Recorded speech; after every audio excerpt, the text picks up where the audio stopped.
नमस्कार दोस्तों। हम देख रहे थे संस्कृत शिक्षण विधियां, जिसकी आज नेक्स्ट क्लास रहेगी क्लास नंबर 2 और जिसके अंदर आज हम अध्ययन करेंगे संस्कृत भाषा के शिक्षण सिद्धांत, जो भी सिद्धांत है और जो शिक्षण सूत्र है उनके बारे में। बहुत ही इंपॉर्टेंट ये क्लास आपके लिए रहेगी। एक एक यहां से जो शिक्षण सिद्धांत बनेगा या सूत्र बनेगा वो एग्जाम की दृष्टि से बहुत ही इंपॉर्टेंट आपके लिए रहेंगे, तो इसलिए आप अंत तक मेरे साथ बने रहें। वीडियो को लाइक, शेयर और जो नए साथी है चैनल को सब्सक्राइब करें। जो संपूर्ण क्लासें अटेंड करना चाहते हैं वो संस्कृत शिक्षण विधियों की जो प्लेलिस्ट बनी हुई है वहां से जाकर अटेंड कर सकते हैं। बाकी अगर आप संपूर्ण अध्ययन करना चाहते हैं संस्कृत व्याकरण प्लस शिक्षण विधियों का, तो कुचामन ऑनलाइन क्लासेज ऐप के माध्यम से कर सकते हैं। किसी भी जानकारी के लिए आप मेरे को इंस्टाग्राम पर फॉलो कर सकते हैं दोस्तों, यहां पर नीचे आपको लिंक दी गई है। चलते हैं दोस्तों आज की इस क्लास की ओर, शुरू करते हैं आज की इस क्लास को। देखिए सबसे पहले आपके सामने यहां पर देखिए सिद्धांत आ रहे हैं। जो संस्कृत भाषा के सिद्धांत है वो सभी 8 सिद्धांत यहां पर रहेंगे। पहले ये 8 सिद्धांत पढ़ेंगे, फिर जो शिक्षण सूत्र है उनके बारे में अध्ययन करेंगे। तो संस्कृत भाषा का शिक्षण करते समय भाषा शिक्षा के सामान्य सिद्धांतों का प्रयोग करते हैं जो निम्नलिखित है। 8 सिद्धांत है, इनके एक एक के बारे में विस्तृत अध्ययन करेंगे। एक बार सभी साथी इनका नाम है जो जरूर देख लें।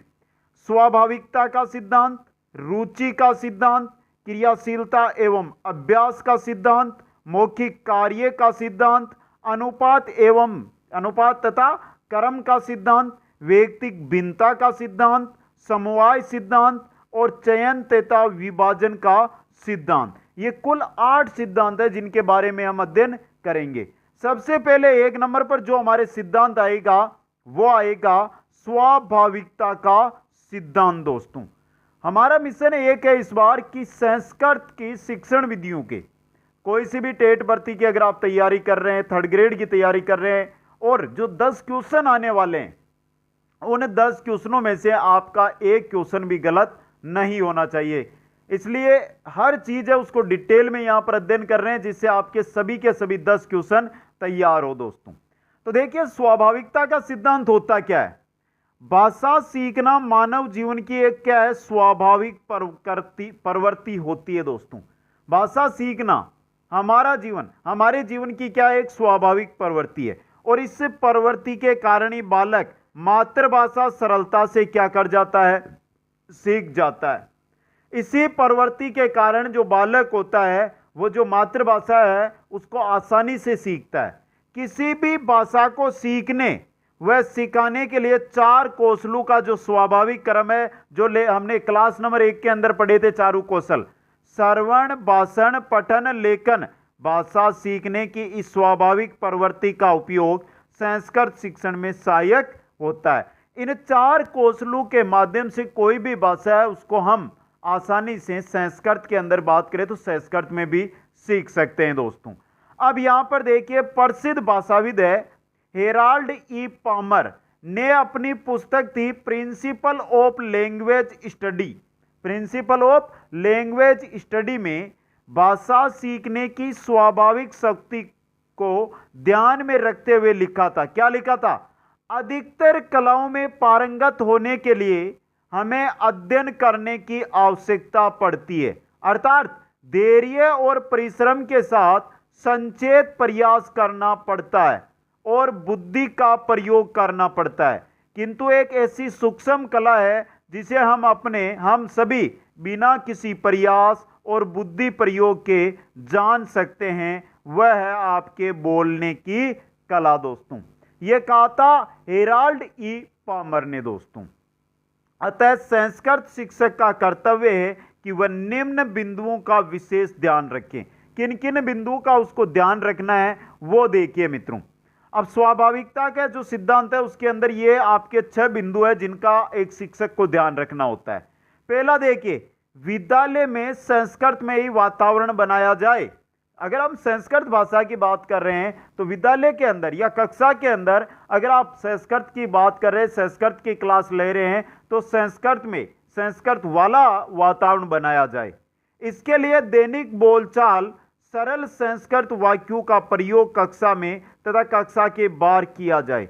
दैनिक बोलचाल के अंदर जो सरल वाक्य होते हैं उनका संस्कृत के अंदर प्रयोग हम करें दोस्तों। संस्कृत संभाषण शिविरों का भी क्या किया जाए, आयोजन किया जाए। संस्कृत के सरल श्लोकों, बाल गीतों का सस्वर वाचन है जो करवाया जाए। शिक्षक स्वयं संस्कृत में क्या करे, वार्तालाप करे। शुद्धोच्चारण का अभ्यास करवाया जाए। संस्कृत की सूक्तियों व महत्वपूर्ण श्लोकों के चार्ट कक्षा में टांके जाए। संस्कृत भाषा का दैनिक जीवन में भी प्रयोग किया जाए।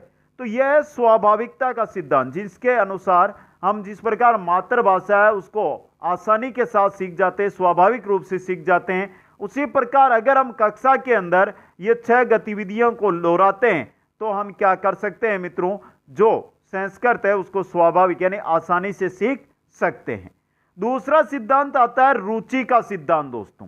यह एक मनोवैज्ञानिक सिद्धांत है। रुचि का भी जो सिद्धांत है वो क्या है, मनोवैज्ञानिक सिद्धांत है दोस्तों।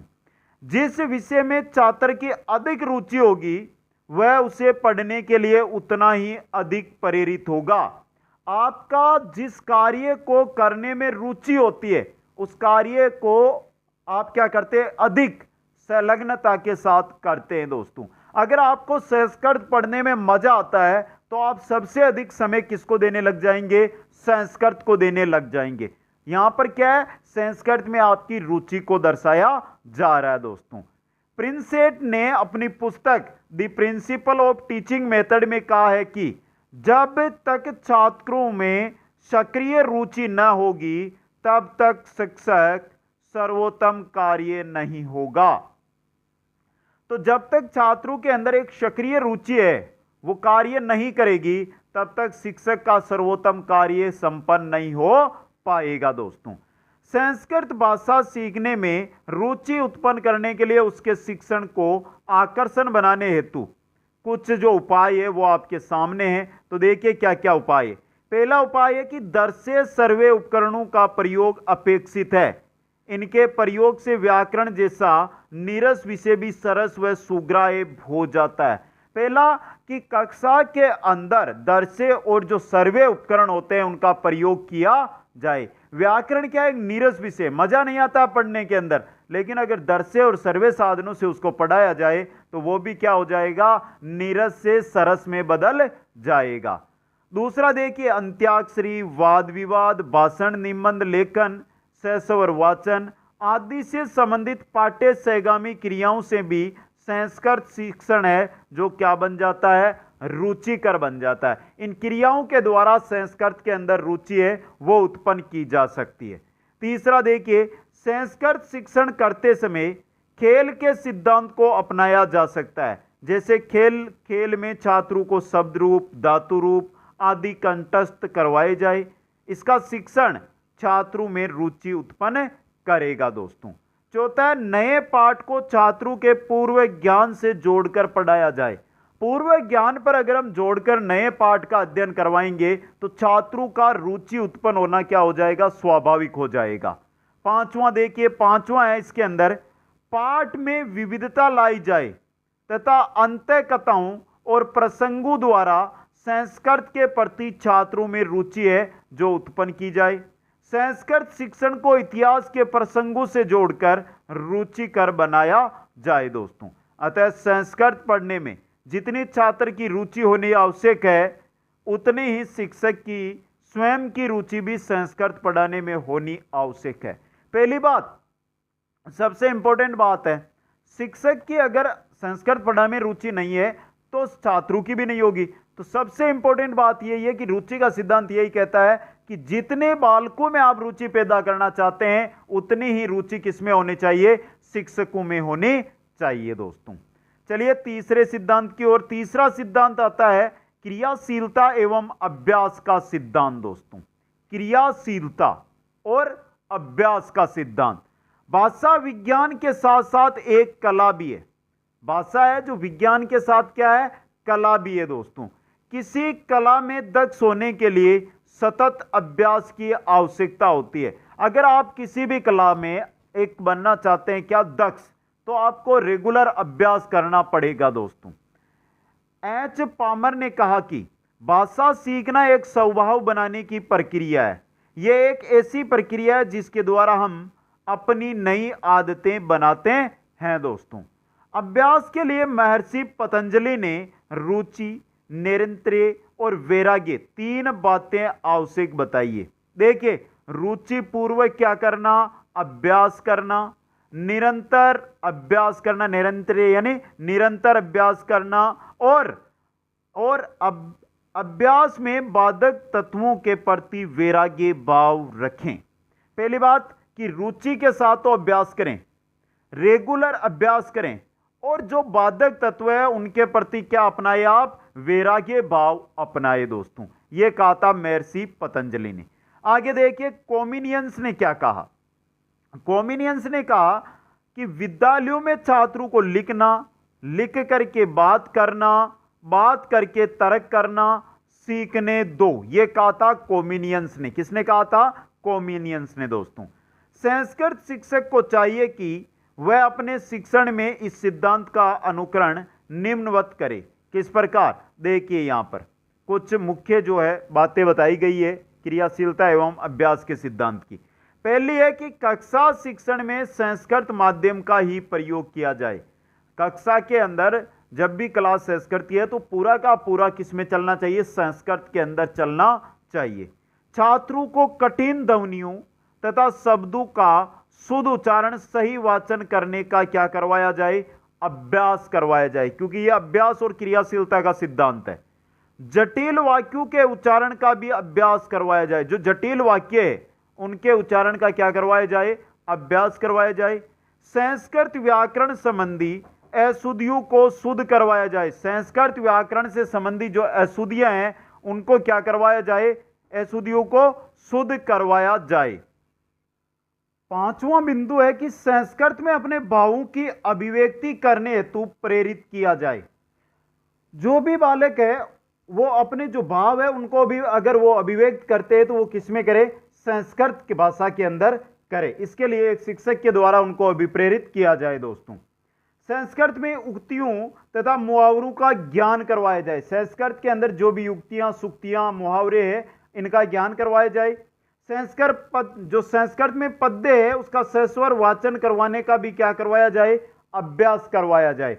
इसके अलावा 8वां जो बिंदु है वो है आपका कि छात्रों में अर्थ ग्रहण करने की क्षमता विकसित करने हेतु उनके समक्ष सरल अंशों को प्रस्तुत करके अभ्यास है जो करवाया जाना चाहिए दोस्तों। तो यह क्रियाशीलता और अभ्यास का सिद्धांत है। इसके अलावा अगर हम बात करें तो अभ्यास के सिद्धांत में क्रियाशीलता भी क्या रहती है, नीत रहती है, क्योंकि बालक किसी भी बात को करके सीखने का क्या करता है, प्रयत्न करता है। करके सीखेगा, अभ्यास होगी, क्रियाशीलता वहां पर देखने को मिलेगी दोस्तों। इसके अंदर थोरनडाई के प्रयत्न व भूल के सिद्धांत के जो तीनों नियम है, अभ्यास, तत्परता और प्रभाव, वो तीनों के तीनों नियम आपको यहां पर देखने को मिलेंगे दोस्तों। चौथा जो संस्कृत भाषा का नियम सिद्धांत आता है वो आता है मौखिक कार्य का सिद्धांत दोस्तों। भाषा सीखने का जो कार्य है वो कानों व जीवा से प्रारंभ होता है।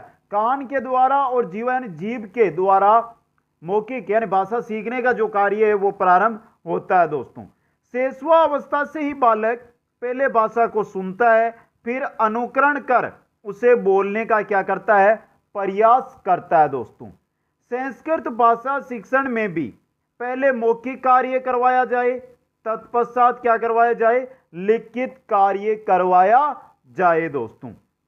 यहां पर देखिए आप, अर्थ अवबोध की दृष्टि से सुनना कितना महत्वपूर्ण है। इस संबंध के अंदर महर्षि जैमिनी ने मीमांसा दर्शन में कहा था, श्रोत्र ग्रहणे ही अर्थे लोके शब्द है प्रसिद्ध है।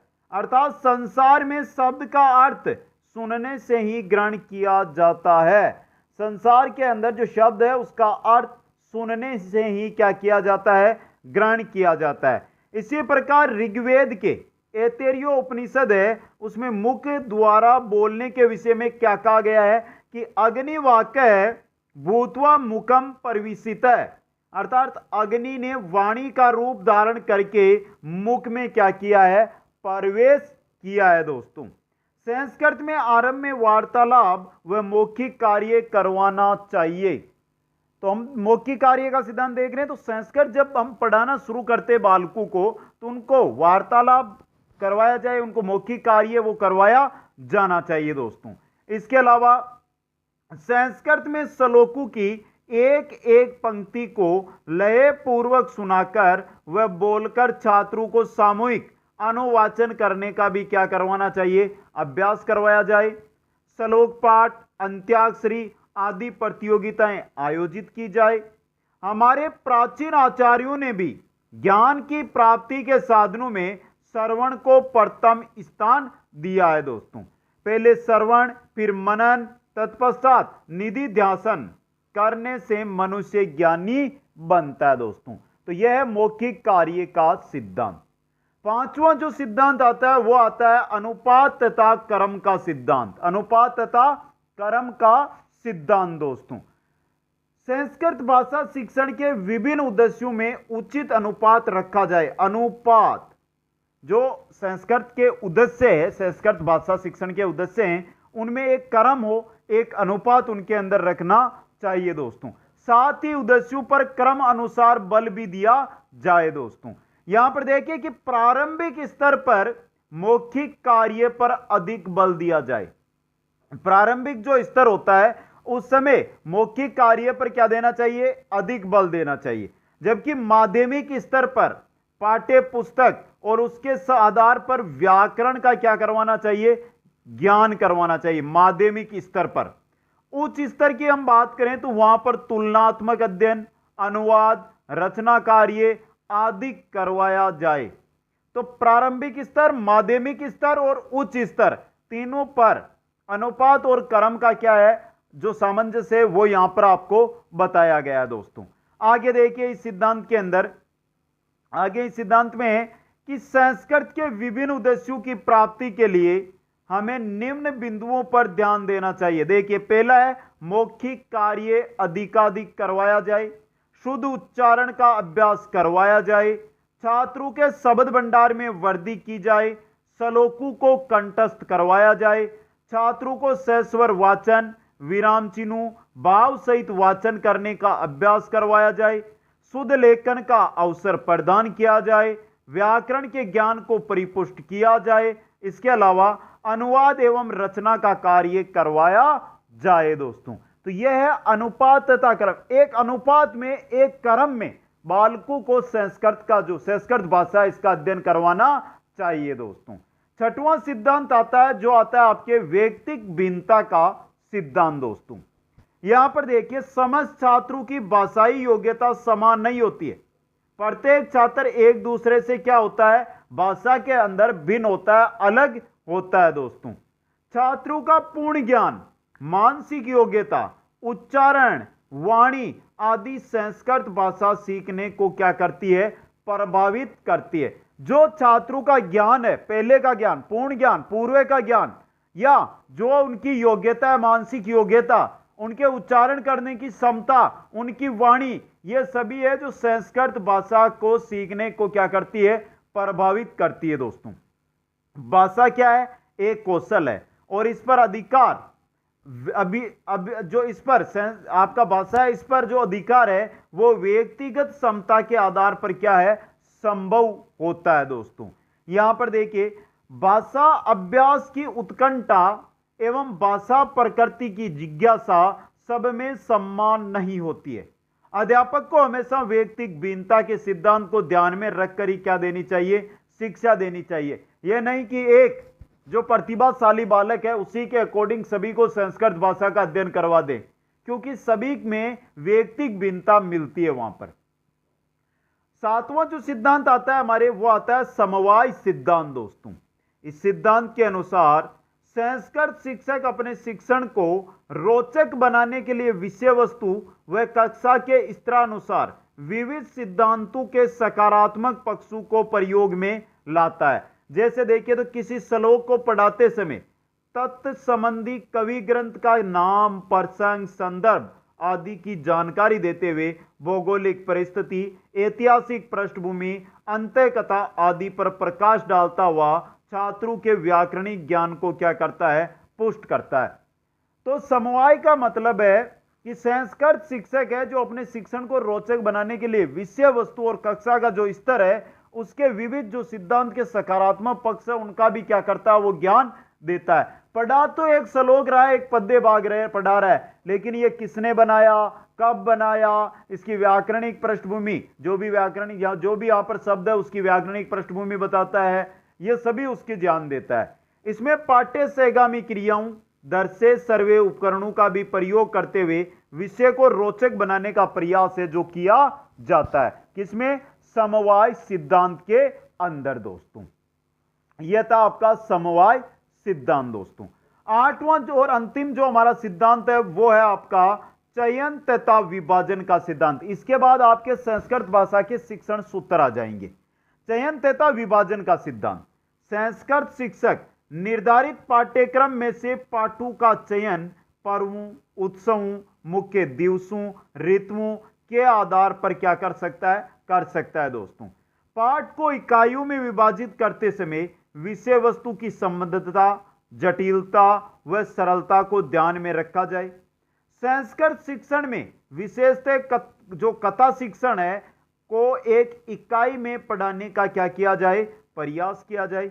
यदि अधिक इकाइयों में बांटना हो तो प्रत्येक इकाई अपने में पूर्ण तथा छात्रों में आगे जानने की इच्छा उत्पन्न करने वाली होनी चाहिए दोस्तों।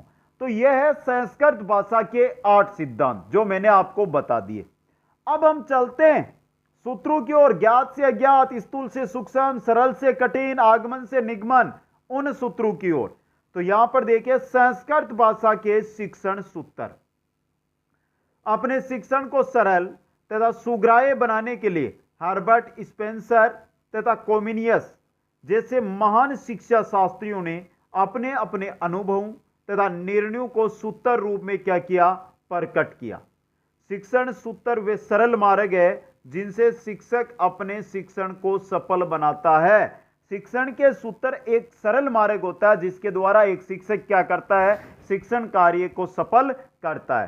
संस्कृत शिक्षण में निम्न शिक्षण सूत्रों का उपयोग किया जा सकता है। कौन कौन से हैं, वो ही 8 है, जितने सिद्धांत है उतने ही सूत्र है।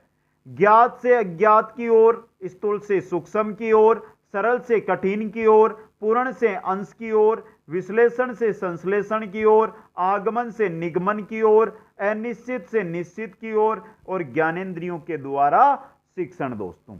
चलिए पहला जो हमारा सूत्र है वो आता है ज्ञात से अज्ञात की ओर। देखिए इस सूत्र का प्रयोग संस्कृत शिक्षण की किसी भी विधा को पढ़ाते समय प्रस्तावना प्रश्नों में सुंदर ढंग से प्रस्तुत किया जा सकता है। प्रस्तावना प्रश्न है वहां पर सुंदर ढंग से प्रस्तुत किया जा सकता है। मतलब जो ज्ञात है आपको और जो आप अज्ञात चीज पढ़ाना है, पहले उसका जो बालकों को ज्ञात चीज पता है उसके साथ संबंध जोड़िए ज्ञात के और फिर अज्ञात की ओर बढ़िए मित्रों। जैसे गुण संधि पढ़ाते समय संधि की परिभाषा बताना। अब संधि की परिभाषा बालकों को पता है लेकिन आप गुण संधि पढ़ा रहे हैं तो आप संधि की परिभाषा बता के फिर आप आगे जाएंगे तो बालकों को क्या होगा, ज्ञात से अज्ञात की ओर बढ़ेंगे। संधि के प्रकार तथा दीर्घ संधि से संबंधित प्रश्न पूछते हुए गुण संधि की ओर बढ़ा जा सकता है। यह होता है ज्ञात से अज्ञात की ओर सिद्धांत। दूसरा सिद्धांत है स्थूल से सूक्ष्म की ओर। स्थूल से सूक्ष्म की ओर संस्कृत शिक्षण में छात्रों के शब्द भंडार में वृद्धि करने हेतु स्थूल वस्तुओं को पहले प्रस्तुत करना चाहिए। जो स्थूल वस्तुएं, स्थूल से हम सूक्ष्म की ओर जा रहे हैं तो स्थूल है उनको पहले प्रस्तुत कीजिए फिर उसकी सूक्ष्म जानकारी लेकर आइए मित्रों। इसके लिए चित्र, प्रतिकृति, अभिनय व उदाहरणों को भी लिया जा सकता है और फिर सूक्ष्मता की ओर बढ़ते हुए नियम क्लिष्ट, मुख्य भाव, सूक्ष्म भावों को भी स्पष्ट करना चाहिए। जैसे इसमें उदाहरण से नियम की ओर, नियम से उदाहरण की ओर चलने वाली प्रक्रिया भी अपनाई जा सकती है। किसमें, स्थूल से सूक्ष्म की ओर। बड़ी से छोटी की ओर, जैसे मैंने आपके सामने यहां पर लिख दिया विद्यालय। अब आपको विद्यालय दे दिया मैंने, यह स्थूल है इसका, लेकिन फिर आप इसका विग्रह करेंगे, विद्या का अर्थ बताएंगे, आल्य का अर्थ बताएंगे, इसका पूरा शब्दार्थ बताएंगे तो वो हो जाएगा आपका सूक्ष्म जानकारी दोस्तों। आगे चलिए, तीसरा सूत्र आता है सरल से कठिन की ओर। यह तो बहुत सिंपल है, आपको भी पता है। बालक के पूर्व ज्ञान से संबंधित विषय उसके लिए क्या होता है, सरल होता है, तथा अज्ञात विषय वस्तु उसके लिए क्या होता है, कठिन लगती है। तो प्रारंभ में शिक्षक को सरल पाठ पढ़ाने चाहिए तथा क्रमशः कठिन पाठों की ओर बढ़ना चाहिए। जो सरल पाठ है वो बच्चों को पहले पढ़ाई बालकों को, और जो कठिन है फिर धीरे धीरे कठिन पाठों की ओर बढ़ना चाहिए। व्याकरण में भी संधि समास आदि के वे नियम जो हिंदी में छात्र पहले पढ़ चुके हैं उन्हें संस्कृत में भी पहले पढ़ाना चाहिए, तत्पश्चात कठिनता की ओर बढ़ना चाहिए। दोस्तों जैसे हम बात करें तो कृतवाच्य का ही प्रयोग प्रारंभ में सिखाया जाए, इस पर अधिकार होने के बाद क्रमवाच्य समझाना ठीक रहता है, भाववाच्य समझाना ठीक रहता है। दोस्तों चौथा नियम आता है आपका, जो आता है चौथा सूत्र है वो है पूर्ण से अंश की ओर।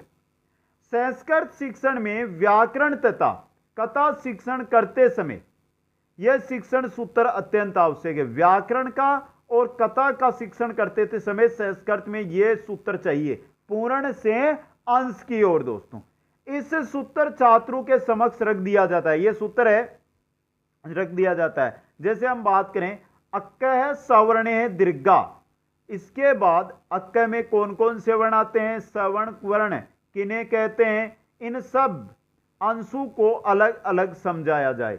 कहने का मतलब एक वाक्य रख दें, फिर वाक्य में जो जो शब्द है उनके बारे में एक एक को समझाए। तो यहां पर क्या है, पूर्ण, पूर्ण तो आपके सामने एक वाक्य है लेकिन अंश बता रहे हैं एक एक के बारे में। दोस्तों इसी प्रकार कथा पढ़ाते समय संपूर्ण कथा संक्षेप में छात्रों को प्रारंभ में सुनाकर तत्पश्चात उसमें जो स्थित कठिन शब्द है, जो भाव है, उनको अलग अलग बाद में समझाया जाता है, वो होता है पूर्ण से अंश की ओर। पांचवां सूत्र आता है विश्लेषण से संश्लेषण की ओर।